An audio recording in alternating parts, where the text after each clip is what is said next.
जय श्री केदार, जय श्री बद्रीनाथ जी। हर हर महादेव का नाम लेते हुए इस वीडियो की शुरुआत करते हैं। जय श्री भोलेनाथ, हर हर महादेव। दोस्तों, आज का जो वीडियो है ये उन लोगों के लिए है जो कि मई और जून के महीने में केदारनाथ जी जाने की प्लानिंग कर रहे हैं, अपने दोस्तों के साथ में, अपने रिश्तेदारों के साथ में या अपने परिवार के साथ में।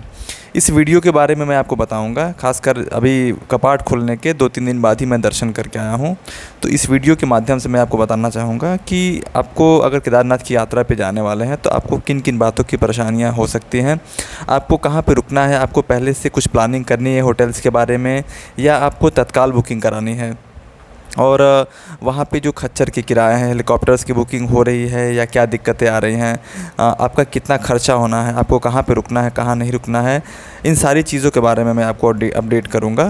तो वीडियो के अंत तक मेरे साथ बने रहिएगा। और वीडियो के बीच बीच में मैं आपको प्राकृतिक सौंदर्य है जो केदारनाथ ट्रैकिंग के दौरान जो दिखती हैं, वहाँ की नदियाँ हैं, वहाँ के पहाड़ हैं, वहाँ के जो खूबसूरत दृश्य हैं, उन सारी चीज़ों के बारे में मैं आपको बताता रहूँगा, दिखाता रहूँगा। इसके साथ में मैं आपको बताता रहूँगा कि कहाँ पे आपको रुकना है, कौन से होटल्स करने हैं, क्या खाना है, क्या चीज़ आपको तैयारी करनी है, इन सारी चीज़ों के बारे में मैं आपको बता रहूँगा। खासकर जो लोग पहली बार केदारनाथ की यात्रा पे हैं उनको तो आज का वीडियो ज़रूर देखना चाहिए। तो इन सब चीज़ों के साथ वीडियो की शुरुआत करेंगे हर हर महादेव का नाम लेते हुए।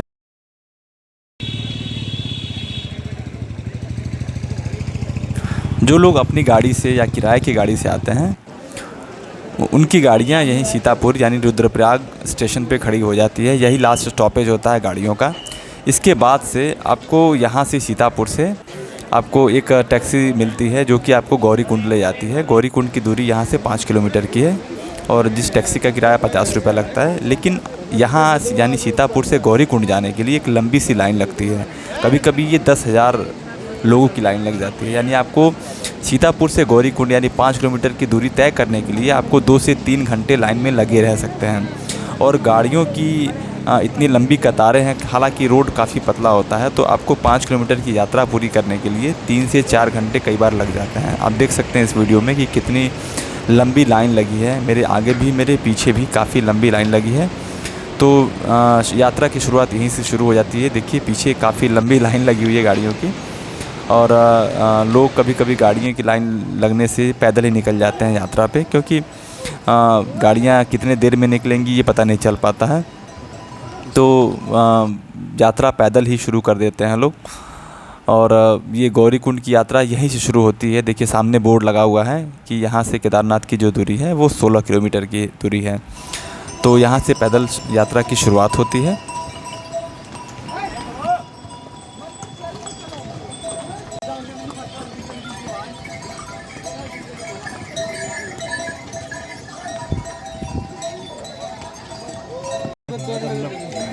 जो भी लोग अपनी यात्रा की शुरुआत हरिद्वार या ऋषिकेश से करते हैं तो उन्हें कोशिश करनी चाहिए कि वो सीतापुर आके रुकें।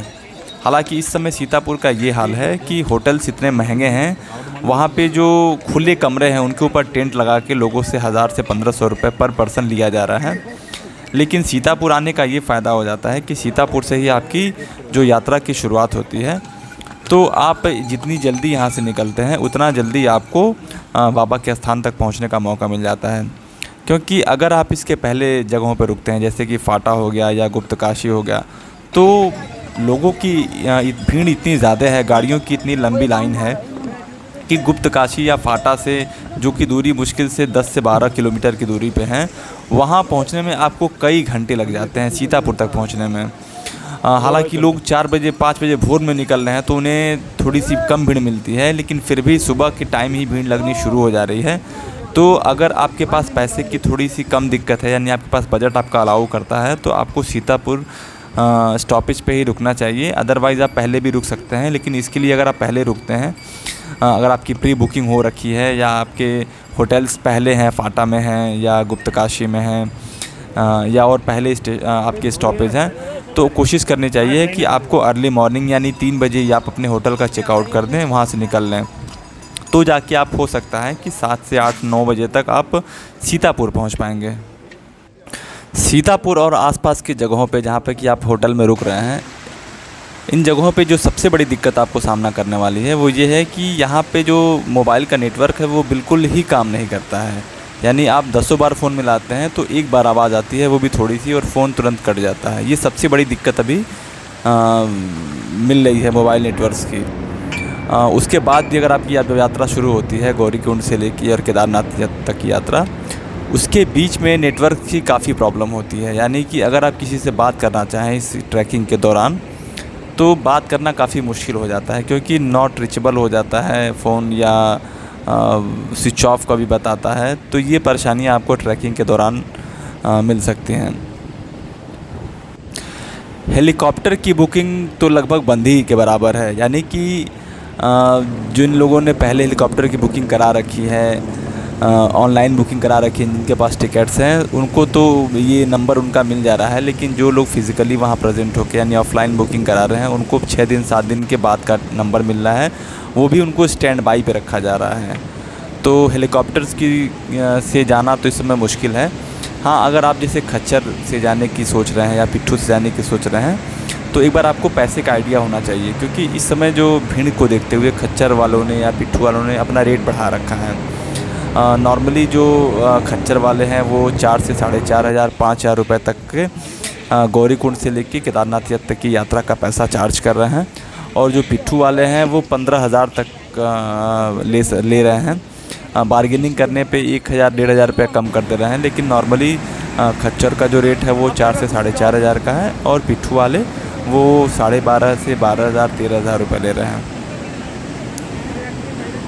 ये जो नदी आप देख रहे हैं, ये है मंदाकिनी नदी, जो कि सीधे हिमालय की पर्वत से निकल के बाबा केदार का दर्शन करते हुए ये जाके नीचे अलकनंदा नदी से मिल जाती है।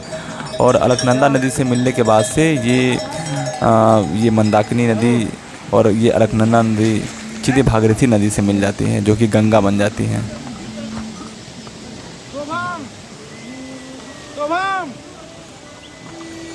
हर हर महादेव, बोल केदारनाथ की जय।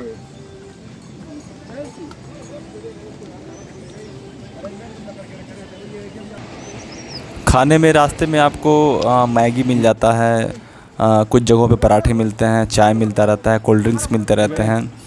हालांकि मैगी की बात करें तो 50 रुपये में छोटा प्लेट मिलता है आपको। चाय जो होती है वो 30 रुपये कप की चाय होती है। और पराठे की बात करें तो 60 से 70 रुपये पराठे के होते हैं।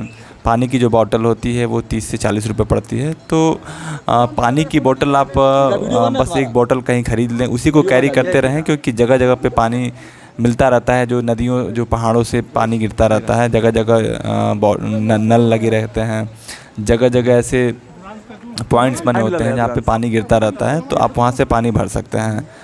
बात है कि क्या क्या आपको कैरी करनी चाहिए। तो देखिए, जब आप ट्रैकिंग करते हैं, जब बाबा की यात्रा शुरुआत करते हैं, तो आपको कई जगहों पे धूप मिलता है, कई जगहों पे बरसात मिलता है।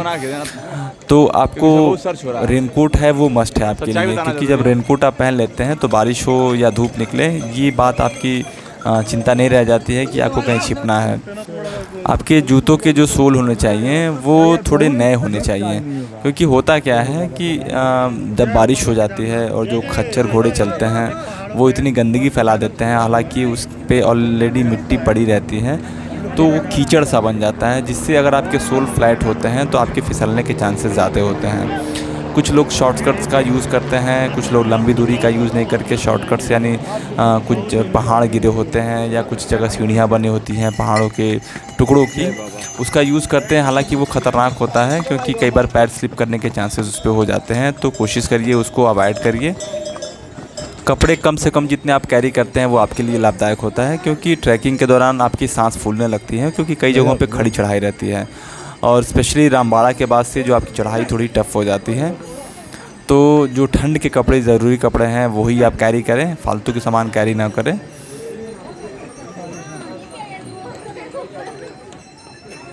अब सबसे सारे राम अरे मेरे महादेव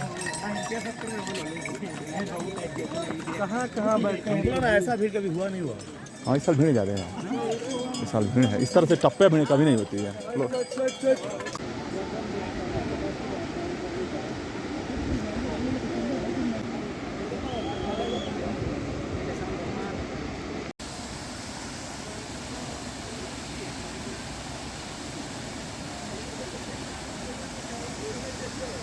केदारनाथ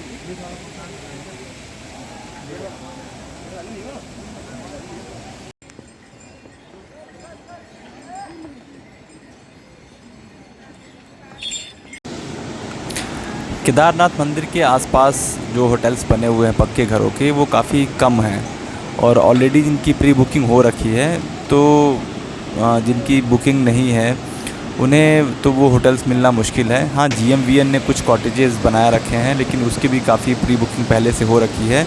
तो अगर आपकी कोई बुकिंग पहले से नहीं है और या आप यात्रा पे हैं, आप बाबा के स्थान पे पहुंच चुके हैं, तो आपको छोटे छोटे कॉटेजेस मिल जाते हैं, टेंट मिल जाते हैं। टेंट ऑलरेडी कई प्राइवेट कंपनियों ने वहाँ पे डाल रखे हैं, जिनके चार्जेस 400, 500, 600 रुपये के अराउंड किए जा रहे हैं। जितना भी मंदिर के नज़दीक होता है वो 600, 700 रुपये में आपको टेंट अवेलेबल हो जाते हैं। और जो टेंट होता है उसमें 8 से 10 लोग सोते हैं। आपको स्लीपिंग बैग वहाँ मिलेगा, आपको नीचे एक बिस्तर मिल जाता है सोने को। और जो नहाने की व्यवस्था है वो भी ठंडा पानी से ही नहाना पड़ेगा आपको अर्ली मॉर्निंग, क्योंकि गर्म पानी की व्यवस्थाएं नहीं हो पाती हैं।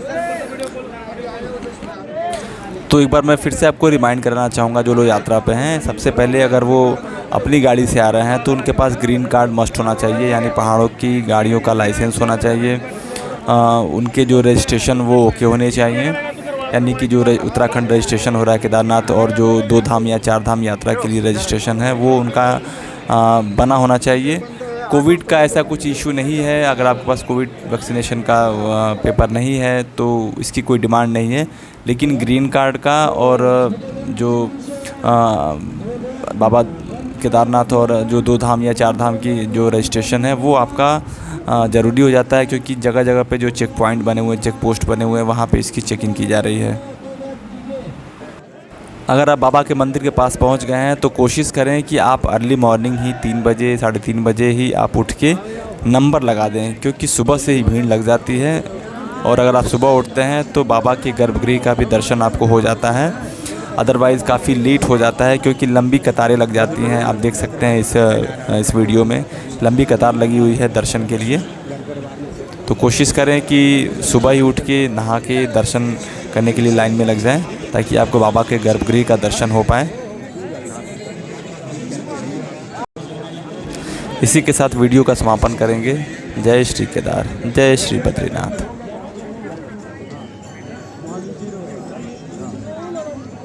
चलो चलो भैया चलो।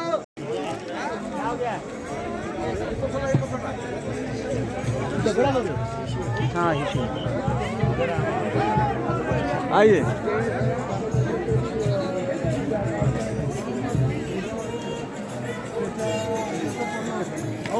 क्या आ रहा है?